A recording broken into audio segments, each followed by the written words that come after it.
Good morning to our viewers in Asia and hello to others watching from around the world. Welcome to Arirang Newsbreak. I'm Han in Seoul.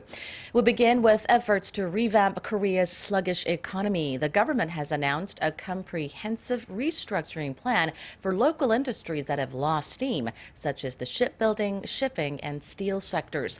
For details, we connect to Kim Min-ji. Min-ji, tell us more. The Financial Services Commission says it will take a three-track approach to the restructuring of industries that covers Korea's traditional core industries such as shipping, shipbuilding, and steel. Chairman Im Jong-yong says the first track will cover industries that are highly sensitive to the current economic conditions. So a government consultative body will set the basic direction of restructuring, and with that, creditors and individual firms will carry out the restructuring. The second course will be to restructure firms based on their credit risk evaluation to normalize their business or push for swift liquidation in case of insolvency. The third track is restructuring firms or industries suffering from oversupply. Here, firms will draw up their own restructuring plans, such as to voluntarily carry out M&As and reduce facilities, and the government will support them. The chairman vowed to root out any firms or industries that are doing badly or to supplement them to ensure they are competitive. And he also stressed that in order to successfully carry out the reforms, shareholders, workers, and creditors must all share the burden. Back to you, Tan. Thank you, Min-ji, for that. The Korean economy grew in the 0% range for the second straight quarter in the first 3 months of this year. The country expanded 0.4% from the previous quarter. It marks a slowdown from the 0.7% growth posted in the fourth quarter of last year. First quarter growth was largely driven by construction investments that rose nearly 6%. That compares with exports and domestic demands that all shrunk in the first quarter. Exports were down 1.7%, while domestic spending edged down 0.3% from the quarter before. Gross domestic income rose 2.8% on quarter in January to March period. Reports have been conflicting about the success or otherwise of North Korea's submarine-launched ballistic missile test last weekend. A reliable source on North Korea says it could have gone exactly as Pyongyang had hoped. Kim Mo-gyun has more on that. An expert on the North's missile program said in an article carried by 38 North, a U.S.-based North Korea monitoring website, that Pyongyang's short-lived launch of a submarine-launched ballistic missile does not necessarily signal a failure. North Korea conducted the missile test on Saturday evening.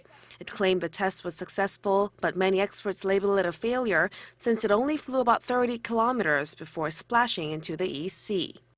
However, John Silling's article said the missile could have been carrying fuel only for that distance, and he noted that it accelerated well past the speed of sound. The expert also said the test reveals that North Korea has shifted to developing a solid fuel missile after experiencing repeated failures with liquid fuel engines. According to him, images the North released of last year's SLBM test showed a yellow-orange streak of fire from the missile's tail, which is a key sign the missile runs on liquid fuel. But images of the latest test show, quote, an almost incandescent white plume, suggesting they are now using solid fuel. He said the solid fuel design is still in the earnest stages of testing, but it could make the development process easier, and he warned that North Korea's SLBMs could pose a real threat to the U.S. and its allies by 2020. The Pentagon's press secretary says the U.S. government is still assessing the latest test.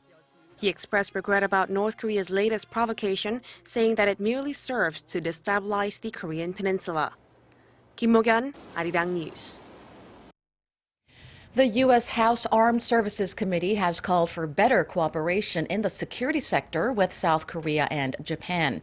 Its 2017 draft defense budget bill released on Monday calls for the U.S. to continue to support trilateral cooperation as well as bilateral defense cooperation between the two Asian countries regarding security challenges in the Asia-Pacific region. It also highlights the importance of providing adequate training and deployment of the missile defense system known as Terminal High Altitude Area Defense, or THAAD, to South Korea amid increasing regional threats. Washington has long pursued greater defense cooperation with Seoul and Tokyo as it seeks to increase its influence in the region under the Obama administration's Pivot to Asia policy, aimed partly at containing China's growing power in the area.